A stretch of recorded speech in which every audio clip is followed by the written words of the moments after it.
नमस्ते और आपका स्वागत है मेरे चैनल पर। आज हम एक ऐसी अद्भुत कहानी की चर्चा करेंगे जो हर बौद्ध धर्म के अनुयायी के दिल के करीब है। गौतम बुद्ध का जन्म।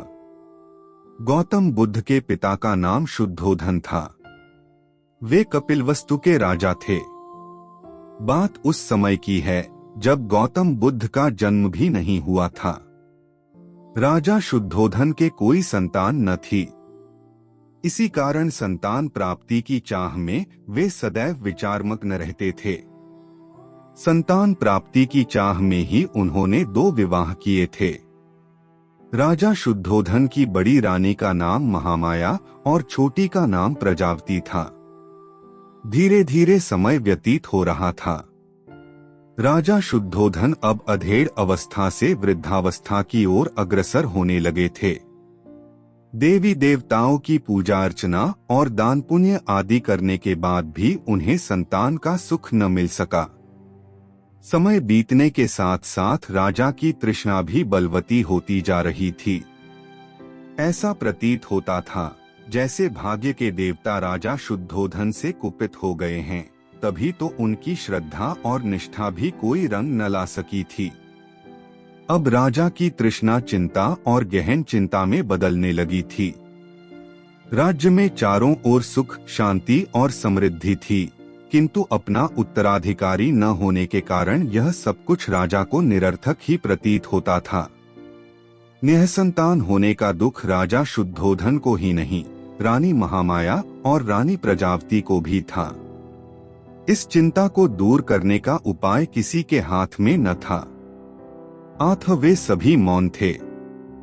एक समय की बात है कि रानी महामाया रात्रिकाल में अपने इष्टदेव का स्मरण कर शैया पर लेट गई।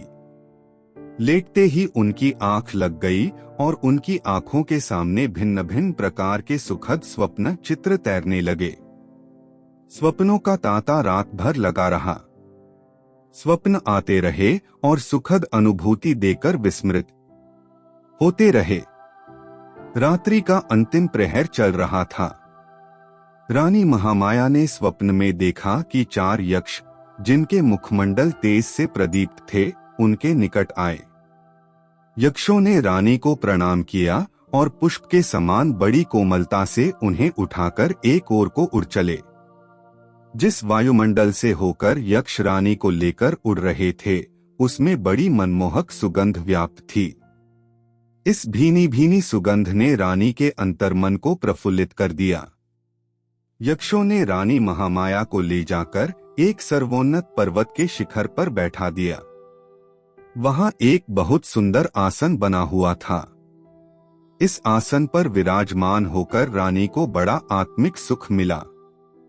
रानी महामाया का तनमन प्रसन्नता से झूम रहा था। इसी बीच स्वर्गलोक में निवास करने वाली सुंदरता की प्रतिमूर्ति अप्सराएं वहां एकाएक प्रकट हुई। अप्सराओं ने करबद्ध हो शीश झुकाकर रानी को प्रणाम किया। देवी एक अप्सरा रानी से बोली, आपके स्नान का समय हो गया है, कृपया स्नान के लिए प्रस्थान कीजिए। रानी कुछ न बोली, उठकर उनके साथ चल दी। अप्सराएं रानी को ले मंगलगीत गाती हुई एक सरोवर के पास पहुंची।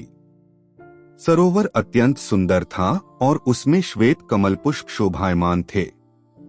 अप्सराओं ने रानी को ले जाकर सरोवर के मध्य खड़ा कर दिया और मलमल कर स्नान कराने लगी। सरोवर का जल रानी के शरीर पर पड़ते ही उनकी काया कंचन जैसी हो गई। इस दिव्य जल के स्नान से रानी का शरीर भी अप्सराओं के समान ही सुंदर हो गया। रानी महामाया आश्चर्यचकित होकर अपने रूप सौंदर्य को निहार रही थी। दिव्य जल से स्नान करने के बाद उनकी काया अत्यंत कमनीय और सुंदर हो गई थी। शरीर पर पड़ी हुई झुर्रियां भी पूरी तरह मिट चुकी थीं। उन्हें ऐसा लगा था मानो उनका यौवन दिव्य रूपराशि के साथ पुनः लौट आया है। उनका मन मुदित था। स्नान के बाद अप्सराओं ने रानी को अत्यंत सुंदर और बहुमूल्य वस्त्र पहनाए। भिन्न भिन्न प्रकार के आभूषणों से उनका श्रृंगार किया। इसके बाद अप्सराएं रानी को एक श्वेत मरमरी महल में ले गईं। विभिन्न प्रकार से उनका स्वागत सत्कार किया गया। एक अप्सरा अपने हाथों में दिव्य सामग्री से भरा थाल लेकर प्रकट हुई। उस खाद्य सामग्री से स्वादिष्ट सुगंध उठ रही थी। उसने खाद्य सामग्री रानी के सामने प्रस्तुत की। जब रानी ने उसका स्वाद चखा तो उनका तनमन आह्लादित हो उठा। दिव्य खाद्य सामग्री खिलाने के बाद अप्सराएं रानी महामाया को महल के एक दूसरे कक्ष में ले गईं। उस कक्ष में एक पुष्पसेज सजी हुई थी। अप्सराओं के आग्रह पर रानी पुष्प सज्जित सेज पर विश्राम करने लगी। उस सेज के सामने ही रानी को एक स्वर्ण शैल और उस पर मंडराता सुंदर हाथी अपने अत्यंत निकट प्रतीत हुआ। हाथी ने कमल पुष्प से रानी के दाएं अंग पर धीरे से प्रहार किया और फिर लघु से लघुतर स्वरूप धरकर वह एकाएक रानी के गर्भ में समा गया। रानी ने भय और आश्चर्य से तुरंत अपनी आंखें खोल दी। अब रानी को पता चला कि वह स्वप्न देख रही थी। बड़ा ही आश्चर्यचकित कर देने वाला और सुखद स्वप्न था, आंख खुलते ही जिसका समापन हो गया था। जब राज ज्योतिषी ने स्वप्न के फल की गणना कर बताया कि उनके यहाँ एक यशस्वी पुत्र रत्न का जन्म होगा, तो उनकी प्रसन्नता की कोई सीमा न रही।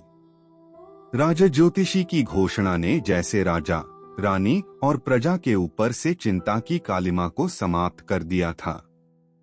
राजमहल में छाया सन्नाटा धीरे धीरे सिमटने लगा। ज्यों-ज्यों रानी महामाया का गर्भकाल पूर्ण होने की ओर अग्रसर हो रहा था, त्यों-त्यों राजमहल में प्रसन्नता बढ़ती जा रही थी। अब गर्भकाल लगभग पूर्ण होने को था। उस काल की प्रथा के अनुसार रानी अपने प्रथम शिशु को अपने माता पिता के गृह पर ही जन्म देती थी। इसे अत्यंत शुभ माना जाता था। ऐसा ही विचार कर रानी महामाया को उनके माता पिता के पास भेजने की व्यवस्था की गई, ताकि वे प्रथम शिशु को वहीं पर जन्म दे सकें। राजा की आज्ञा से एक सुंदर रथ को फूलमालाओं और मोती मणियों से सुसज्जित किया गया। उस रथ में रानी के साथ उनकी प्रिय दासियां और परिचारिकाएं बैठीं। रथ के आगे आगे 6 घोड़ों पर सवार योद्धा सैनिक चले और इसी प्रकार पीछे भी घुड़सवार सैनिक चले। धीरे धीरे रानी का यह काफिला आगे बढ़ा जा रहा था कि लुम्बिनी वन के निकट रानी को तीव्र प्रसव पीड़ा होने लगी। परिचारिकाओं के कहने पर रथ को लुम्बिनी वन में ही एक उचित स्थान देखकर रोक दिया गया। वैशाख मास की पूर्णिमा थी। गगन पर पूर्ण चंद्र जगमगा रहा था। लुम्बिनी वन का कोना कोना जैसे पूर्णिमा की शीतल चांदनी में अपनी मधुरिमा के साथ शोभायमान हो रहा था। इस वैशाख पूर्णिमा को जैसे सदियों से लुम्बिनी वन में इस महान घटना के घटने की ही प्रतीक्षा थी, और प्रतीक्षा की घड़ियां धीरे धीरे समाप्त होती जा रही थीं। यह घटना ईसा से लगभग 564 वर्ष पूर्व की है। रानी महामाया प्रसव पीड़ा से आकुल लुम्बिनी वन में पुष्पों से आच्छादित वृक्ष के नीचे विश्राम कर रही थी। परिचारिकाएं उनकी तरह तरह से सेवा शुश्रूषा कर रही थीं। प्रकृति द्वारा निर्धारित शुभ घड़ी और शुभ पलों में रानी महामाया ने एक सुंदर स्वस्थ शिशु को जन्म दिया। शिशु के जन्म की शुभ सूचना अविलंब कपिलवस्तु भेज दी गई। कपिलवस्तु में राजा शुद्धोधन और रानी प्रजावती के हर्ष की सीमा न थी। पूरा राजमहल विभिन्न प्रकार के मोतियों, मणिक्यों और दीपमालाओं से सज्जित किया गया। राजा शुद्धोधन और रानी प्रजावती ने पुत्र प्राप्ति से प्रसन्न होकर निर्धनों और ब्राह्मणों को खुले हाथों से दान देना प्रारंभ कर दिया। राजा ने अपनी प्रिय पत्नी महामाया और नवजात शिशु को लुम्बिनी वन से कपिलवस्तु बुला लिया था। राजमहल में उनका बड़े हर्ष के साथ स्वागत किया गया। एक दिन असित ऋषि दरबार में पधारे। राजा शुद्धोधन ने ऋषि का यथायोग्य स्वागत सत्कार किया और नवजात शिशु को आशीर्वाद देने का आग्रह किया। राजन असित ऋषि बोले, आपके पुत्र का भविष्य बड़ा उज्जवल प्रतीत होता है। आपकी कृपा का फल है। ऋषिदेव राजा शुद्धोधन सिर झुकाकर बोले, अब कृपया शिशु को अपना आशीर्वाद दीजिए। राजन, यह शिशु आगे चलकर आपके शाक्य वंश का नाम विश्व भर में फैला देगा और किसी के आशीर्वाद की नहीं बल्कि संसार को इसके आशीर्वाद की आवश्यकता पड़ेगी, कहकर असित ऋषि ने शिशु के मस्तक पर अपना हाथ रखा। गौतम बुद्ध का जन्म हमें याद दिलाता है कि हर व्यक्ति में महानता की क्षमता है। उनके जीवन की कहानी हमें अपने सपनों का पीछा करने और दुनिया को एक बेहतर स्थान बनाने के लिए प्रेरित करती है। धन्यवाद देखने के लिए।